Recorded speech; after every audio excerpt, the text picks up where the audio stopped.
Well, howdy folks, it's Matthew, your friendly neighborhood technician, making a part 3, I believe. Part 1, part 2, part 3, yeah. Making a part 3 to the Lexus LS 400 4.0 liter water pump and timing job. Just a quick recap, this Lexus came in and was making all kinds of terrible noises, and the power steering was not working. And so we found that the AC compressor, the clutch and all that on the compressor is locked up and frozen, so that's where the noise was coming from. Plus there's a ton of metal shavings all over that area after I inspected it. And so obviously went ahead and decided to change out the AC compressor, and then the tensioner, the belt tensioner was failing, and so we're going to change that out. And we found the power steering pump to be leaking. It has been leaking for quite a while now that I'm in there and I'm able to see everything in the open. So power steering pump, belt tensioner, AC compressor, dryer, fan clutch, idler pulley, and all that other, and a partridge in a pear tree. So all that was the original job. And then as I got in here and started working, I noticed that it has a factory timing belt replacement maintenance record at 85,000 miles, 656, and that's the recommended factory mileage for replacing the timing belt on the Lexus LS 400. Now, if you go search Google or even YouTube, you will find many proud LS 400 owners that have 500,000 plus miles on their vehicles, and they still run great and they're still good cars. I found a few people on the internet also have 800,000 and 1 million miles on these vehicles. They are good cars. They're expensive, but if you take care of them, you'll have a vehicle that runs forever and ever and ever, and it's been proven. So the timing job on the LS 400 4.0 liter engine is an extremely complicated job. There is a lot of stuff to disconnect. I mean, a lot. In a shop or in a dealer, it books out to about 15 to 20 hours worth of labor, maybe even more. I've seen guys knock this job out in 15 hours or less. And I've also seen the shop have to buy that owner another engine because they made a mistake, and due to a certain amount of these being interference engines, I believe from 94, 95 on up, the LS 400, if you don't do the timing just right, if you don't set it up correctly, you could possibly bend every valve and blow out piston heads and rods and all kinds of stuff in there. So you definitely want to take your time doing this job. If you are doing this job yourself at home and you're not hiring a professional to do it, you will save yourself literally $1,000, $1,500, on up to as much as $2,500. I've been quoted for this job. So you know, again, it's not something that they rush to get done at the dealer. It's not something we would rush to get done in a shop or anything like that. So take your time and they go slowly.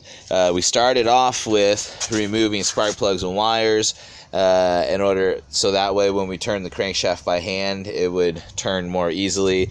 And then just started working our way left and right with all the front covers and the electrical connections, getting things like the belt tensioner off, the alternator out of the way, the AC compressor out of the way, all the timing covers out of the way, the radiator, the fan shroud, all of that out of the way, as well as all the plumbing, and got right down to our timing. We set up top dead center per the marks on the harmonic balancer or crankshaft pulley, and then used a harmonic balancer pulley to pull the crankshaft pulley off. Do not use anything other than a harmonic balancer pulley, or in other words, a 3-jaw puller or anything like that. Okay, if you use a 3-jaw puller on this, what will happen is where my thumb is, okay, you will separate and destroy this pulley if you attempt to use a 3-job puller, so don't use it. I've seen it happen before, and that pulley is not cheap at all. Also, you want to treat it like a delicate pastry and just find a safe spot, set it down, leave it alone. Don't nick or booger up that pulley at all. Consider that pulley to be the same as a bar of gold. So then from there, once you have that off, you can pull your cover off, and now you're right down to your nitty-gritty of getting your timing belt off and stuff. And you'll know you're on the correct spot, okay? So you've got your crank here, and then right here, if you can see it, okay, there's your inner timing mark, that little spot right there, okay? And there's your nipple on the back of the engine. You know, that's all I know what to call it is a nipple, you know, little raise right there on the back of the engine, okay? That's how you know you're lined up. So, and it's okay if you need to adjust just a hair when you reinstall your timing belt, okay? Then you're gonna go up here, all right, and let me get it so it looks like it. See, if I go with the camera up here, it's almost like an illusion, but it's not. All right, so you've got timing mark here. It's going to be on this tooth right here, okay? And then you've got a timing mark here, and that's going to be on this tooth all the way to here. All right, and when you put your timing belt on, you're going to have to get a ratchet, and you're going to have to fine adjust this so that everything fits in there, okay? So where I'm going to go next on this job is I'm going to go ahead and get my second top coil removed.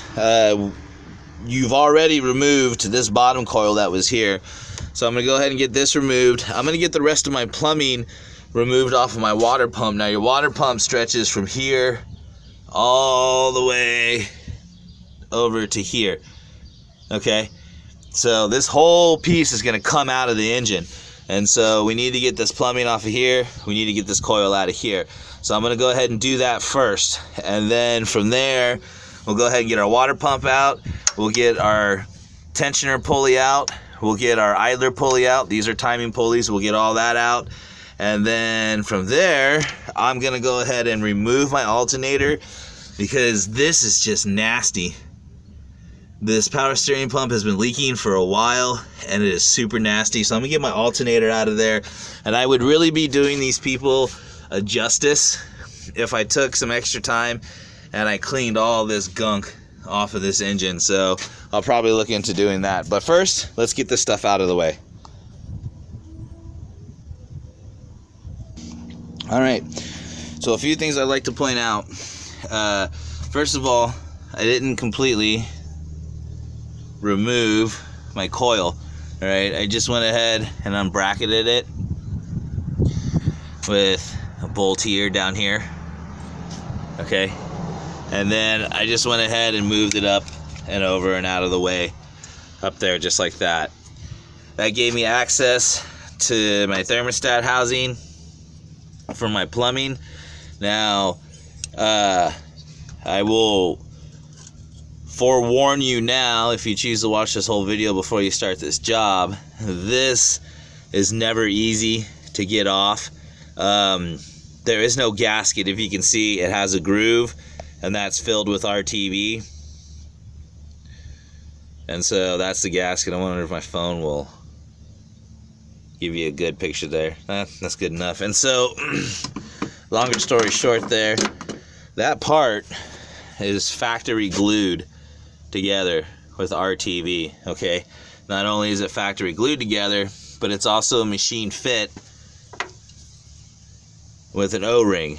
All right, so getting this part off is going to be a struggle.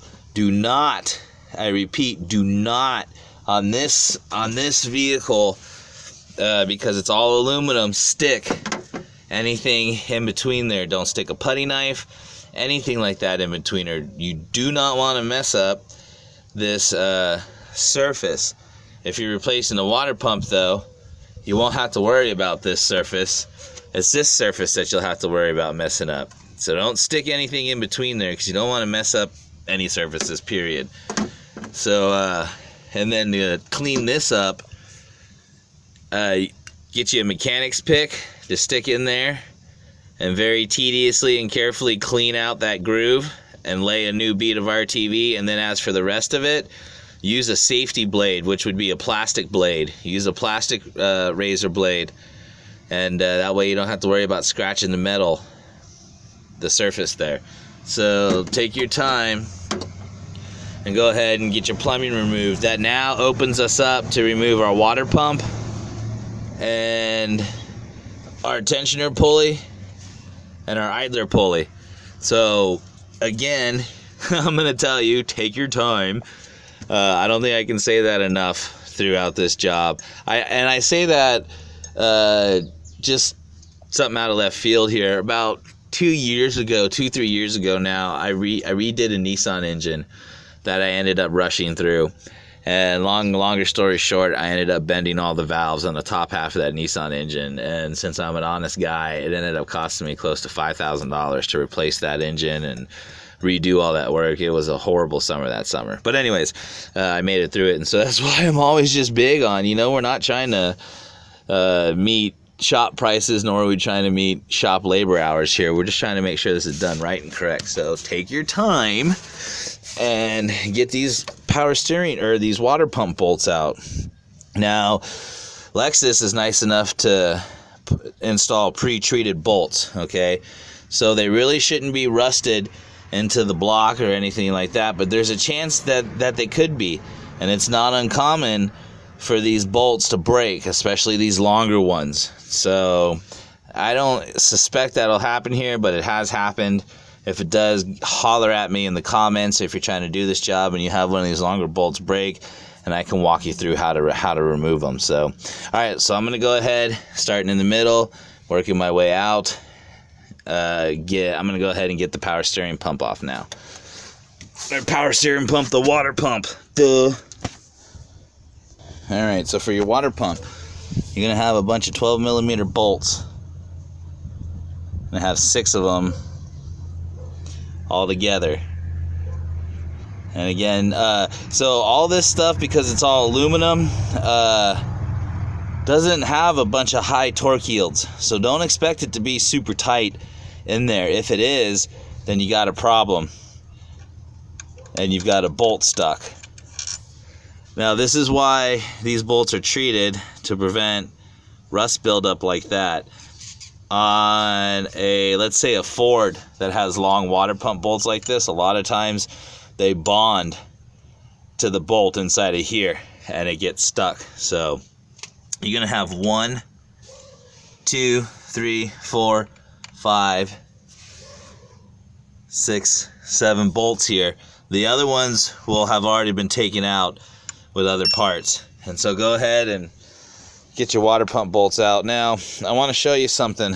There's a reason why every one of these bolts have a black coating on them. And the reason why is because the factory procedure for putting this water pump back on, as you can see back in there,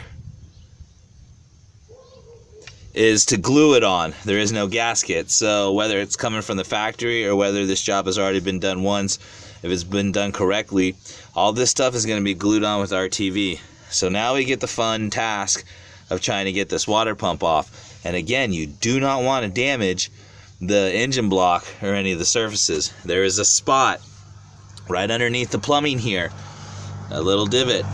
They don't give you much, but it is something to work with, and you can get your pry bar in between here and the engine block and pry it out. Do not stick it down in between though the water pump and the block. Just use these little divots that they give you here and there to go ahead and pry this water pump off. Also, go ahead and set up some towels, and I've got a drain pan underneath there because that coolant's going to come out of that water pump once you pull it. Alright, so after tediously working, and again, you've got a pry tab here, you have a pry tab here, and then you'll have another pry tab right here. This one is harder to get into because there's really nothing to pry to. But again, I can't emphasize enough, do not stick anything in between this surface to get this water pump off of here. If you do, you'll screw up the surface of the block and you'll be done. You'll have to buy a new engine. So there you go. So once you've done that, you're not going to be able to clear it though until you've removed your tensioner pulley, your timing tensioner pulley, and your idler pulley. So that's what I'm going to do next. Alright, just a little side note here. To get your tensioner pulley off, you're going to want an H10 hex head. And again, that's going to be an H10 hex head.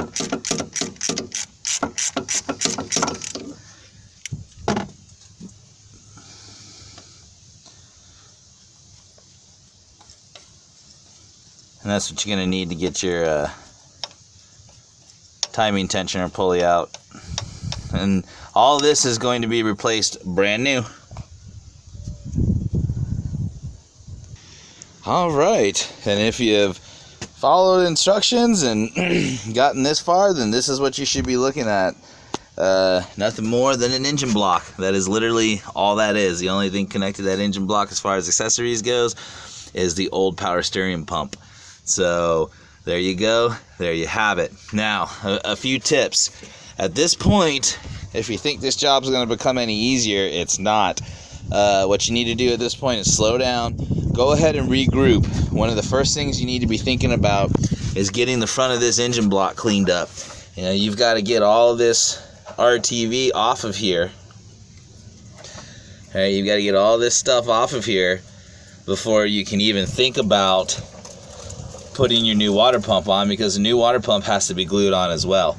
Okay, not only do you have to get it off of here, but you need to do it without scraping the surfaces. So again, you're going to use a plastic razor blade, a safety razor blade, to get this off. Clean this surface up really good. You want this to be the best job that you've ever done. You saw how much work it is to get down here. So you only have one chance. There is no room for mistake whatsoever when putting this water pump back on. So go ahead and take your time and get everything that you see here cleaned up and cleaned off. Now, I'm going to go ahead and go a little further since we're replacing a leaking power steering pump. I'm going to go ahead and get the power steering pump removed. And I'm also going to remove the alternator out because it is just a nasty grease pig in here. And it would be a real justice, since we're already in here, to go ahead and clean all this up. If none other than to just make sure that when we rebuild this water pump and timing and all this stuff, when we put it all back together, it goes together with perfection. I don't want to have to go in here and have to do this work again. That's the whole point of doing all this work, so we don't have to do it and we maintain a good, clean running engine. So a few other things to look at real quick before I let you go. Hey kiddo. See if I can do this one-handed again. If you've watched any of my other water pump videos, a water pump that freely spins, when you spin it with no resistance, see how that spins? Okay, it may not be leaking, it may not be making noise, but that's the first signs that the water pump is getting old and it is getting weak. And if you've got a car like this Lexus and you're in there, it makes sense to go ahead and get this changed out before it does fail on you or anything like that. This is the new water pump.